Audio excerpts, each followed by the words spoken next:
All right, I'm the Wall Street Yardie. This is the weekly market report. Just for jumping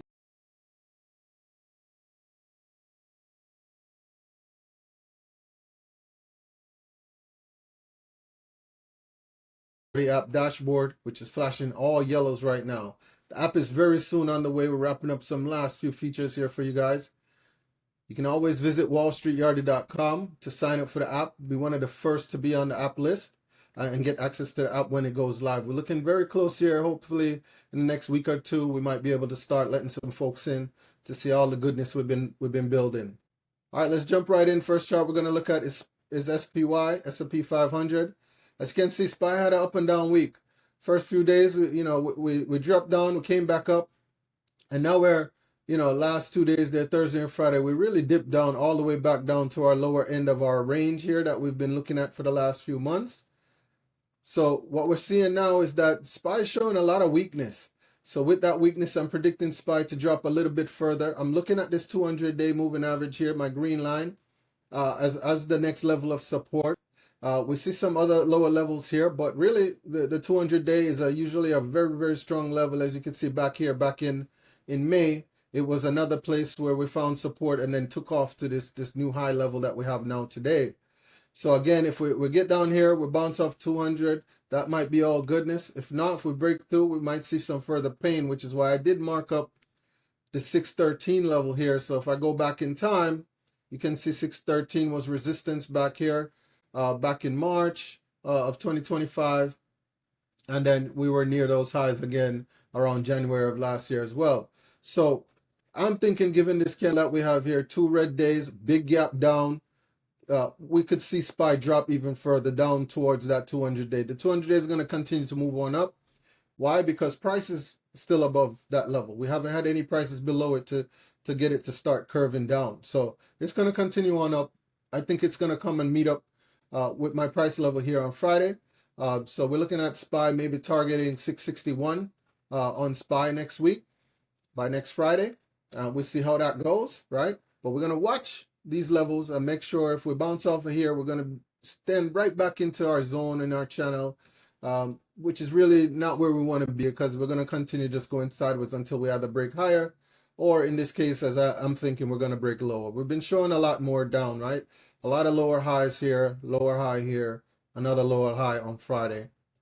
I don't see why that trend has broken. Market hasn't shown us that it wants to break it. In fact, volume is nice. Drop here. So we're going to watch out for this. Again, 200-day moving average is coming on up even faster than it was on the SPYs back in November. We also had it as resistance back in August. So this 580 level is going to be key. If we break below 580, I think we're headed into a bear market at that point. But for now, we're looking at QQQ targeting 588 this week, right? So at 588 by Friday, let's see if we can get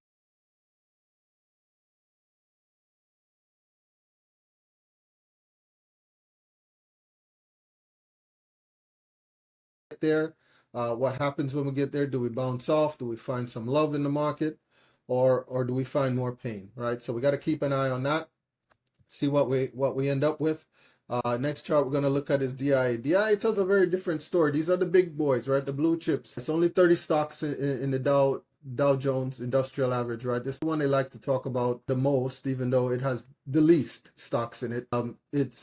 It made that 50,000 point high all the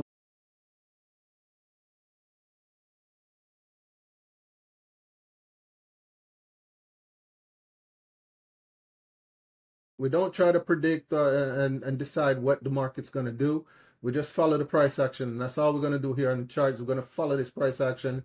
Right now, this price action is coming down all the way down here. We're down into this lower channel, which is kind of almost a little no man's land. We have a mini gap here, some support levels here. We're really, really close to this 467 level. So maybe we do Monday, Tuesday, dip down to 467 and bounce off. I think we find some love.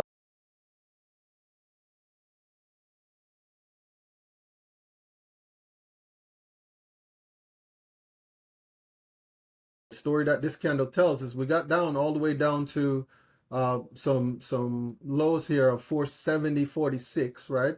And then what happens? The buyer stepped in and started buying those stocks up. We're talking about the stocks like Microsoft, Nvidia, Amazon, Walmart, Caterpillar, Boeing, right? So these are the big boys, big stocks, household names that everybody kind of knows. So people started buying them back because they were going on sale. So, they liked the prices they were at. So we're looking at these, maybe a little bounce back up here to 478 this week, right? That one I'm thinking we might stretch out till next Wednesday, March 18th. But we're looking at maybe a little bounce here. And then do we then end up back in just this zone for a little while, or do we continue on up?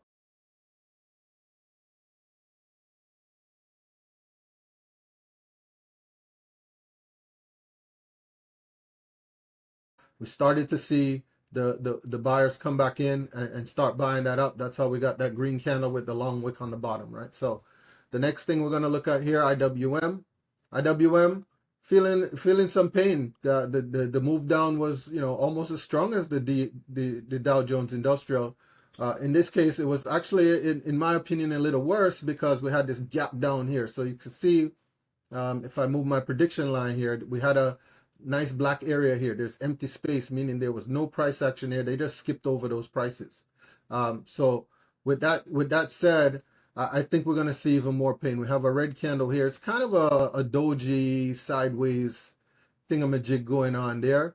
But, we're not really finding support. We're not seeing buyers step in yet. So I think we're going to see a little for us to get down to this 246, 245 level. That would get us to the bottom of our support area here. Below that, again, we're going to watch the 200-day moving average, which is resistance again. And if you know anything about technical analysis, anything that's resistance can become support. That's called role reversal. And when that role reversal happens, that line gets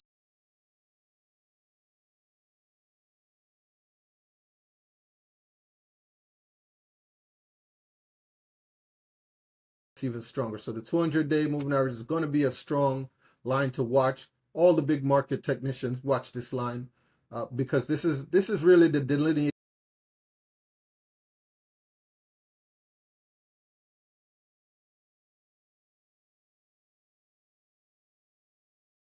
IWM continue on down, we get down to 245 here. Maybe we bounce on up and see what's going on. Maybe we clean up some of these lines. Maybe we don't need this one here in the middle anymore because that's just noise, right? So we're going to stick with our little range here for IWM, see what happens. If we break out low, we'll go ahead and figure out what the next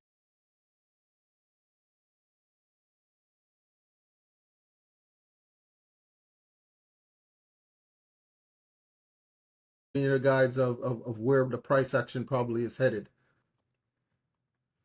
Next chart we're going to look at is gold. I love to look at the gold and silver right now.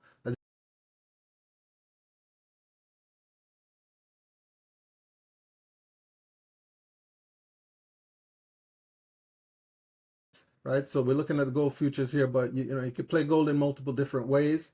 There's actually an article I have up on the Wall St Yardie site where we played Kinross Gold, which is a gold miner. So that was a one way you could play the gold is buying one of the miners, or you can come in here and just buy the commodity itself. So with gold, we took a dip earlier in the week. As you can see with SPY, we had a couple of those up days early on. So folks were thinking the war wasn't too bad, things were okay, everything was in control, and then we got jobs report news here at the end of the week, and that's why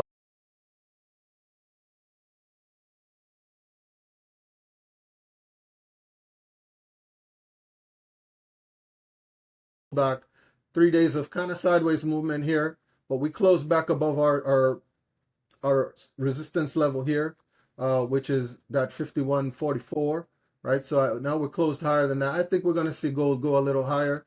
I'm looking at for this week, gold hitting up here, maybe into next Monday or Tuesday, gold hitting up here at 5,300, 5,400, right back into these highs that we had a couple months ago. So we want to see what's going.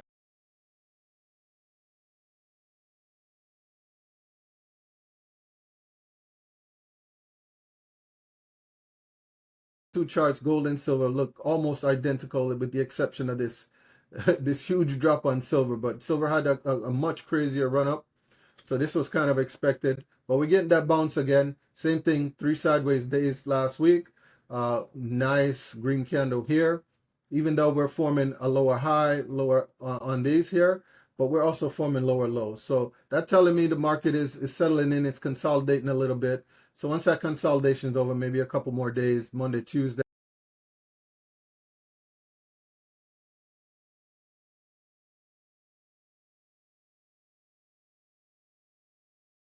see gold end up by next Tuesday.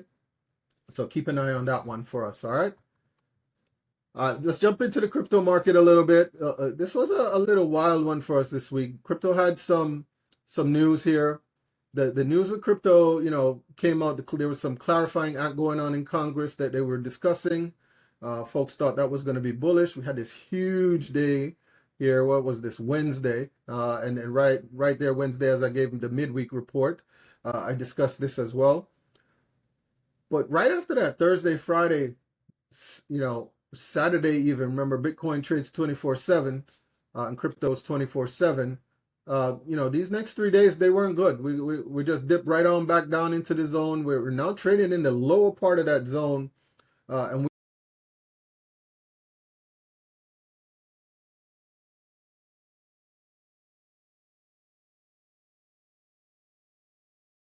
And then below that, if I have to zoom out to the weekly because we're so low on the chart, you could see here Bitcoin could get down to maybe the 58 level or even down here at 52,000, right? 53,000. So if we close below this 60,000 level, call it, watch out.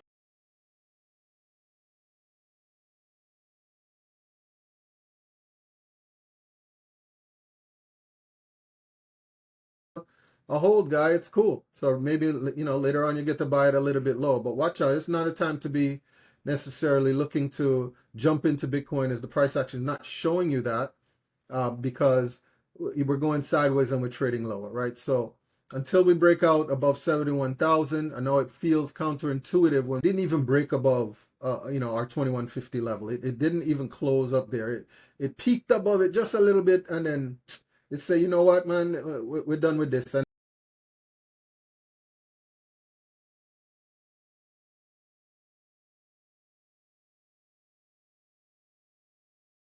And then it's now back into the range. So not much to talk about here. Again, we're looking to see, you know, which way price goes. We want to see that price action out of the close below or thanks to transfer of money. So this is why it's on the radar. We even have a little dip down here to 111, 110 area that we want to pay attention to if we break below 125, right? That's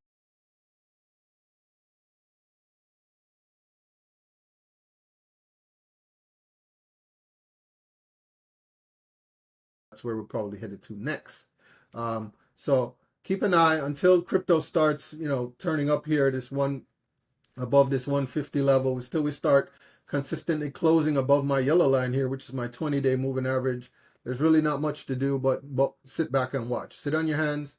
That's one of the beauties of being a trader in the market, is that we don't have to play when we don't want to. If the market is not in our favor, we do not have to jump in. We do not have to invest. We could keep our money on the